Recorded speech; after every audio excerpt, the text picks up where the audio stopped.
नमस्कार प्यारे बच्चों।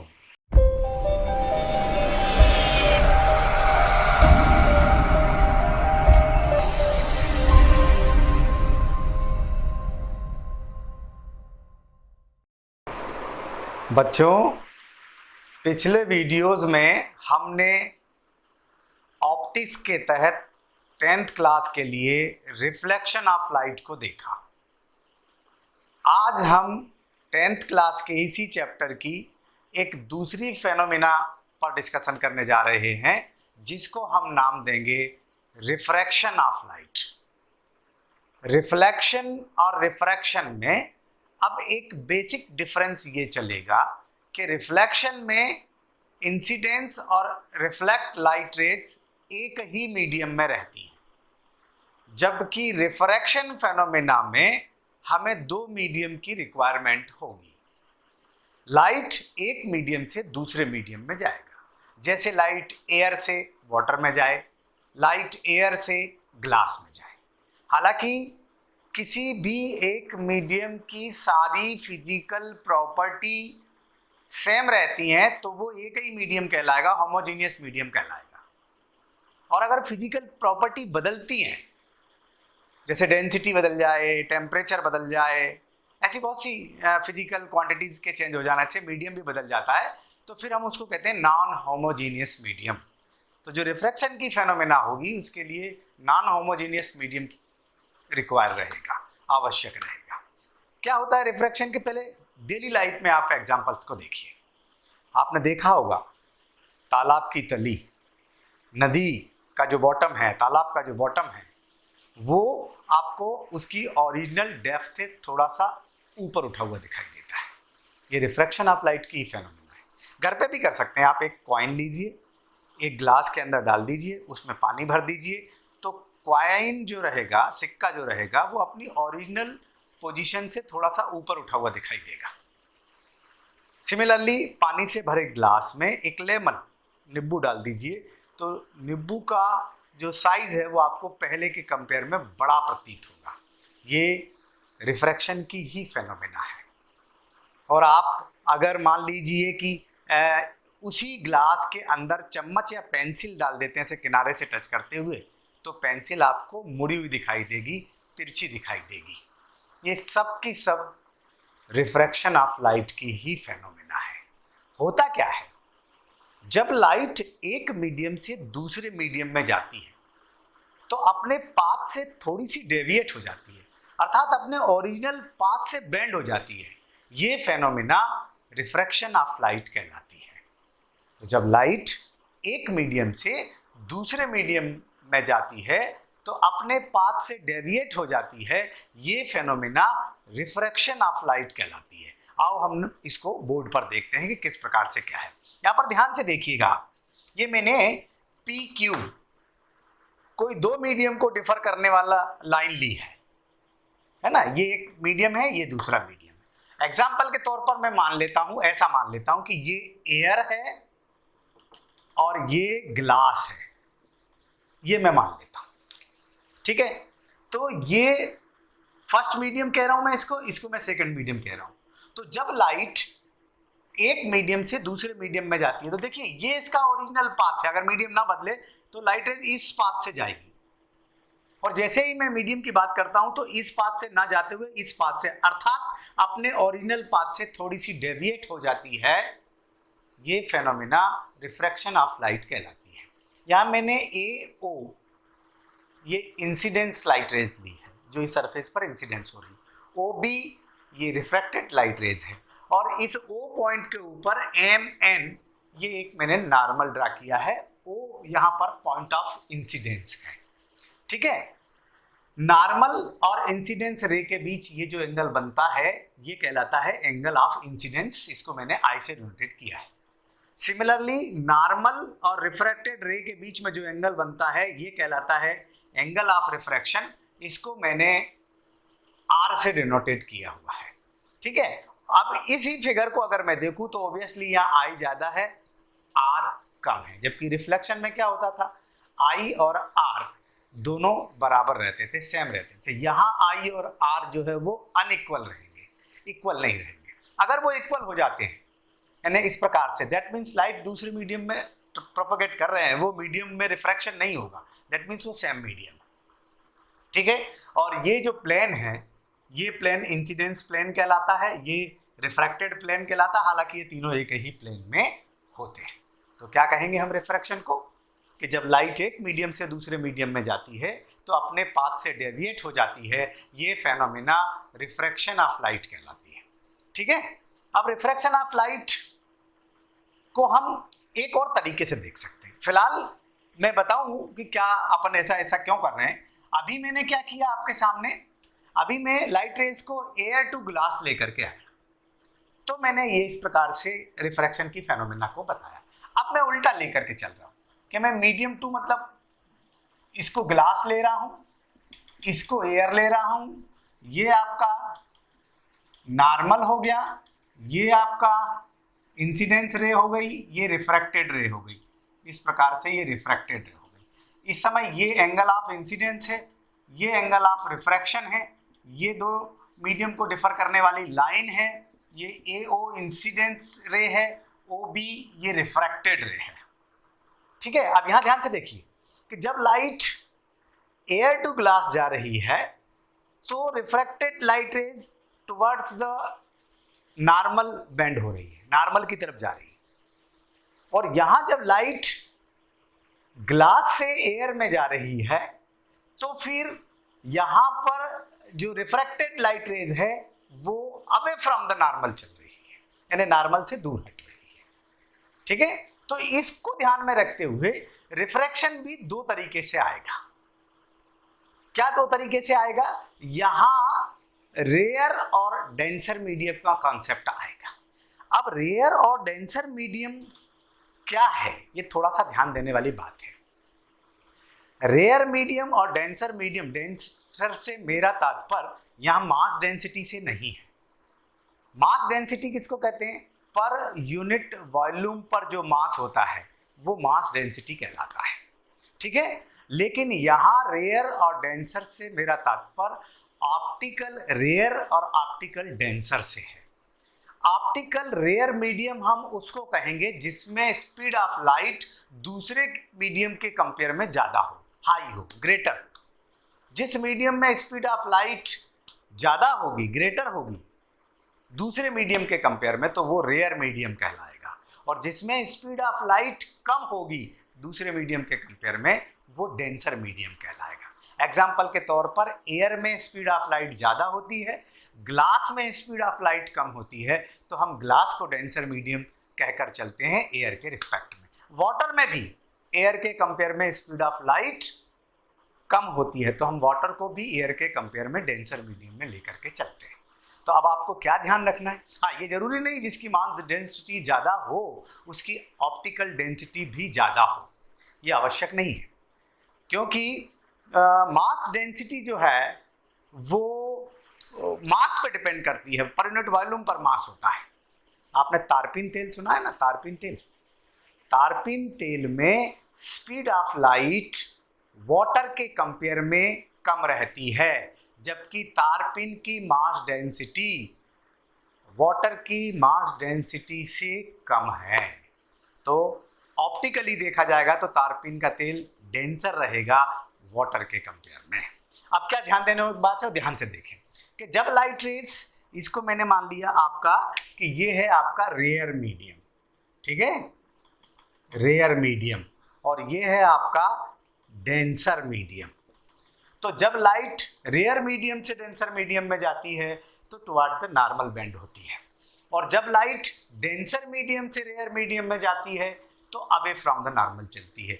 ऐसा क्यों होता है, ये हालांकि ऐसा अपन पहले ही कह चुके हैं कि लाइट की स्पीड डिफरेंट मीडियम में डिफरेंट होती है, इसलिए जब लाइट एक मीडियम से दूसरे मीडियम में जाती है तो अपने पाथ से डेविएट हो जाती है। ये कॉज ऑफ रिफ्रैक्शन है, रिफ्रैक्शन का रीज़न है ये। लेकिन मैं डिस्कशन करूंगा फिलहाल जब अपन रिफ्रैक्टिव इंडेक्स पर डिस्कशन करेंगे उसके बाद, है ना। तो पहले मैं 1 मिनट के लिए आपको बता दूं, यहाँ पर लॉज ऑफ रिफ्लेक्शन की आपसे चर्चा करूंगा। Laws of refraction of light हमने रिफ्रैक्शन में दो लॉज पढ़े, सिमिलरली यहां पर भी दो लॉज हैं। ध्यान देने योग्य बात है आपको, दोनों लॉज हैं। एक, जब लाइट एक मीडियम से दूसरे मीडियम में जा रही है तो आपको क्या क्या ध्यान देना है, इंसिडेंस रे पर, रिफ्रैक्टेड रे पर, नॉर्मल। ये पहला वाला जो लॉज है ये रिफ्लेक्शन ऑफ लाइट के समान ही है। क्या, incidence ray, refracted ray and normal at the point of incidence lie in same plane. तीनों एक ही प्लेन में रहेंगे। ये इंसिडेंस लाइट रेज, ये चली जाएगी रिफ्रैक्टेड लाइट, और ये नॉर्मल, तीनों एक ही प्लेन में रहेंगे। तो incidence light rays, refracted light rays and normal at the point of incidence lie in same plane. दूसरा जो लॉ है इसका वो यहां पर थोड़ा सा बदलता है। कैसा है दूसरा, उसको देखिए आप।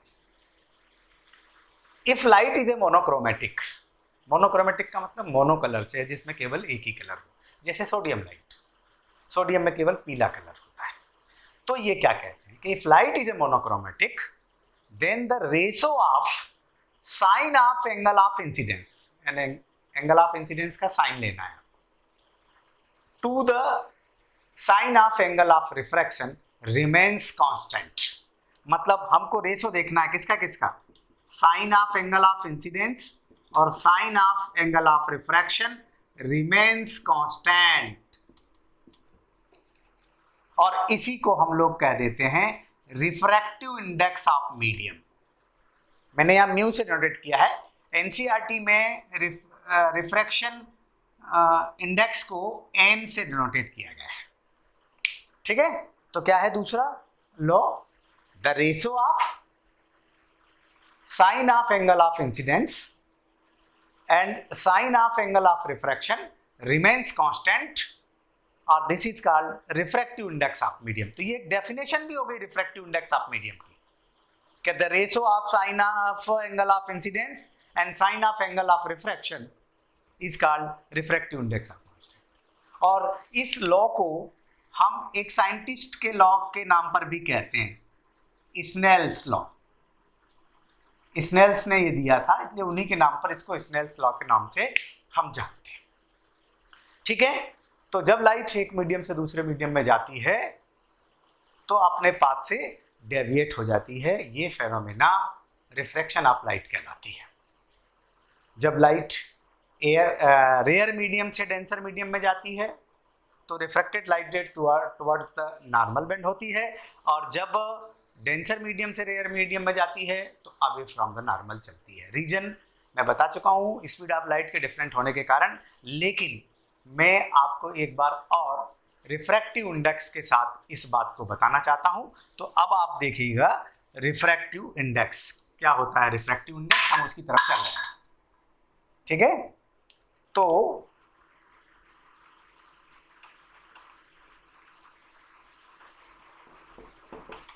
रिफ्रैक्टिव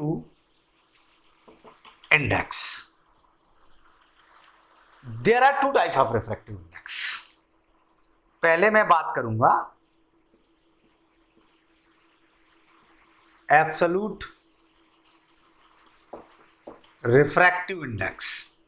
दो तरीके के होते हैं, मैं दोनों को यहां लिख देता हूं पहले, फिर आपसे चर्चा करता हूं। दूसरा होता है रिलेटिव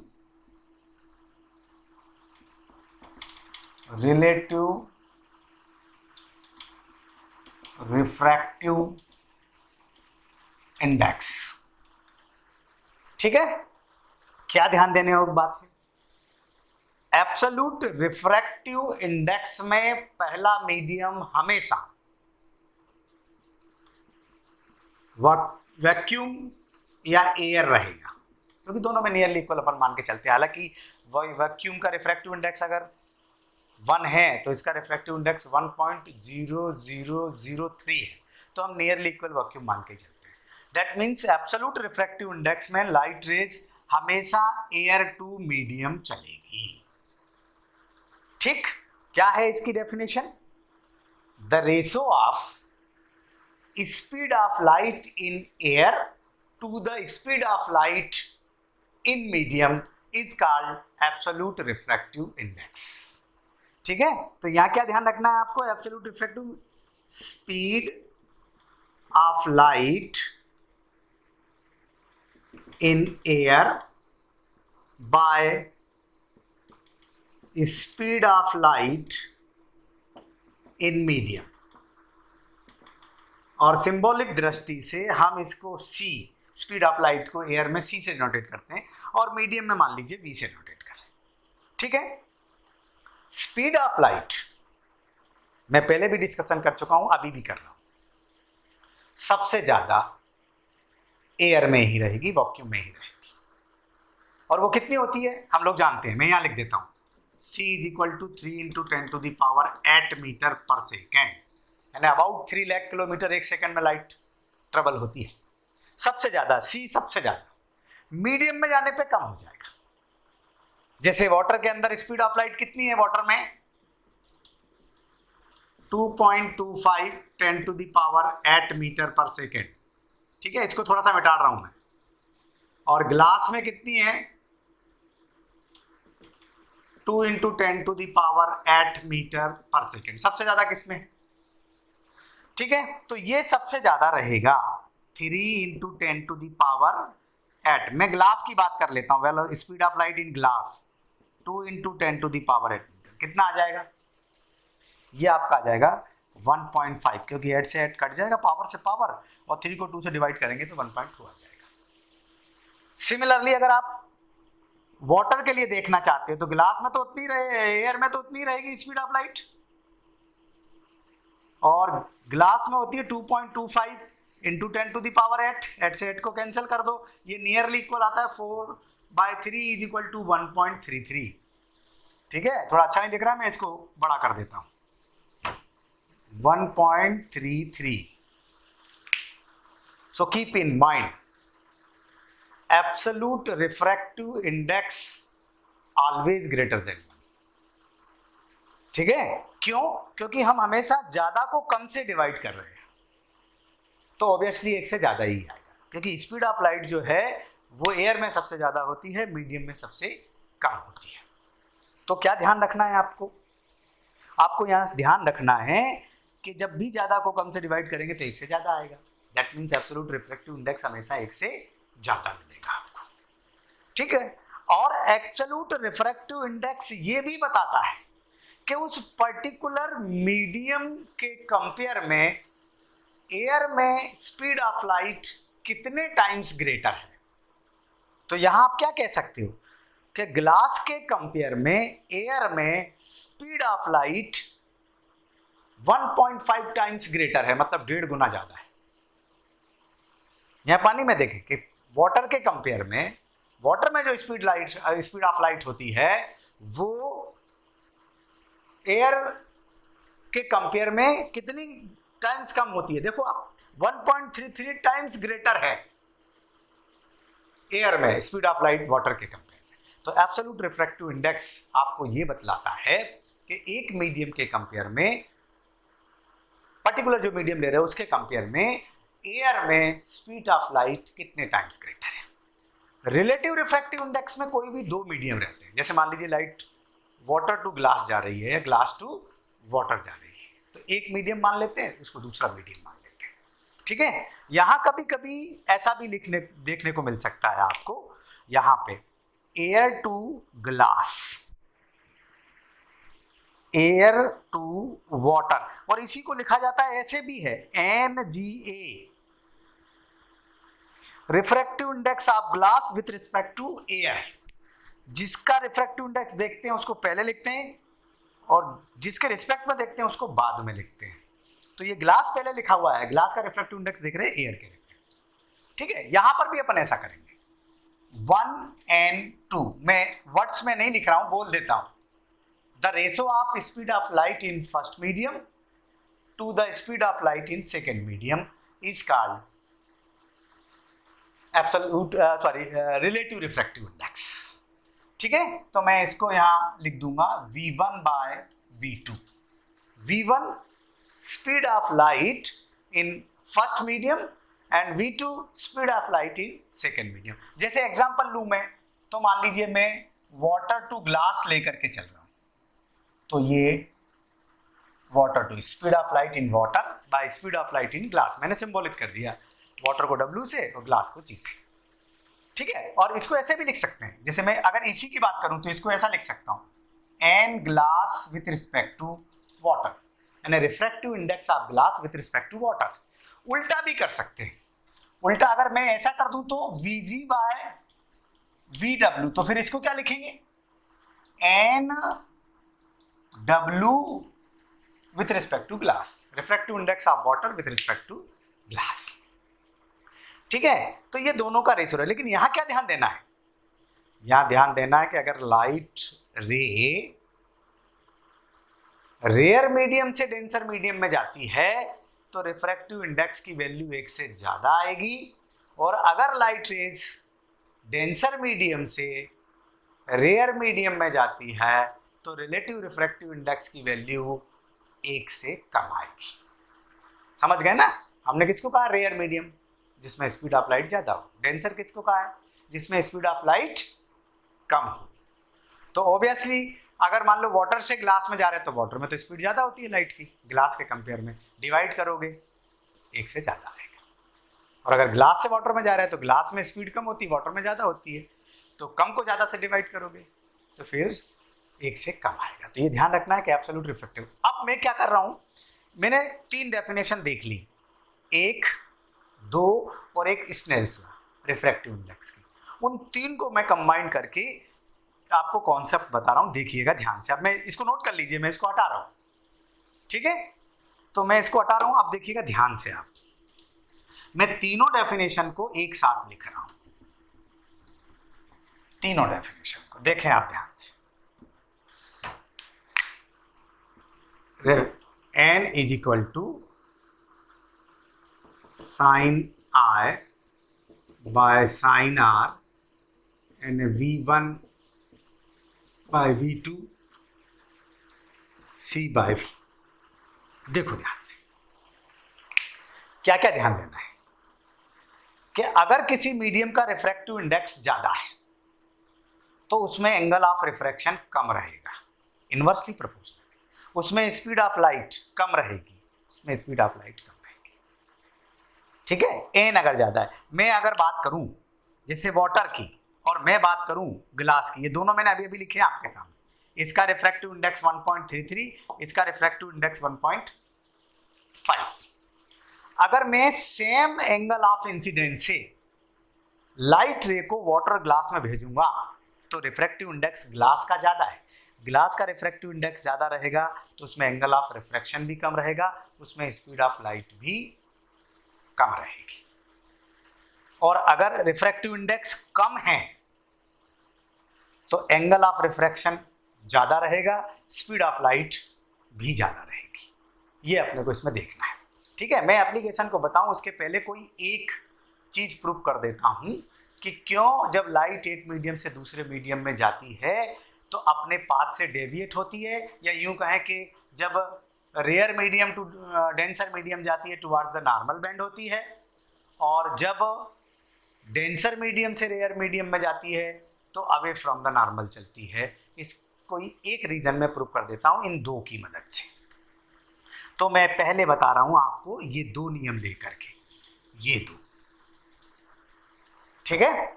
मैं यहां लेके चल रहा हूं कि लाइट एयर से ग्लास में जा रही है, एयर में स्पीड को मैंने मान लिया V1 और इसमें मान लिया मैंने V2, ठीक है।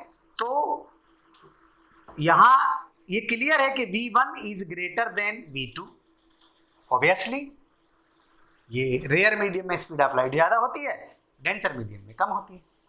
तो फिर यहां पर भी मैं इसको कह सकता हूं कि V1 is greater then V, क्योंकि ये मैंने V1 माना है रेयर मीडियम में, V2 माना है डेंसर मीडियम में, ठीक है। तो फिर इसको देखते हुए जब ये इससे ज्यादा है तो ये भी इससे ज्यादा होगा, इसलिए sine I is greater than sine R।